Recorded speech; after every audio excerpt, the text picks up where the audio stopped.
এইখন মানে আমাৰ হেৰি হয়, অৰুণাচল আপোনাৰ দিৰাঙত চাইড চলি আছিলে। তাৰ পৰা গাড়ীখন মানে আপোনাৰ ৰাতি চুৰি হৈছিলে।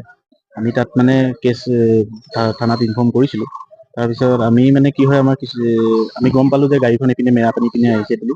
তাৰপৰা আমি গাড়ীখনৰ সেনেকে পিছা কৰি আহি কেনে আপোনাৰ নাগালেণ্ডৰ উখা জিলাত আমি গৈ কেনে, উখা জিলাই একজেক্ট লোকেশ্যনটো ময়ো ভালকে নাজানো বাৰু।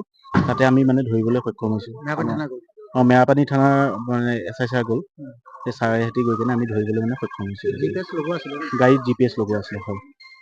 GPS লগোৱা সুবিধাৰ কাৰণে আমি মানে গৈ কিনে গাড়ী একচুৱেলি যিজন মানুহক এতিয়া আমি ধৰিছোঁ, সেইজন মানুহ এইখন গাড়ী ড্ৰাইভৰ নহয়। তেখেতক কোনে কেনেকে গাড়ীখন দিছে, সেইটো এতিয়া তেখেতক চাৰ্চ কৰিলে মানে বা গম পাব। তেখেতক সোধা পোছা কৰিলে, এতিয়া সোধা পোছা কৰি আছে চাগে, কৰিলে মানে গম পোৱা। গাড়ীখন কিমানেই হৈছে? গাড়ীখন যোৱাকালি হেৰাইছে। যোৱাকালি আপোনাৰ ঠিক মানে যিজন তাৰ ড্ৰাইভৰে গাড়ীখন আমাৰ চলায়, তেখেতে নিকেনে পাৰ্কিং কৰি ৰাখিছিলে। ৰখাৰ পাছত ৰাতিপুৱা মানে আহি কেনে গাড়ীখন চাই যে গাড়ীখন জেগাত নাই।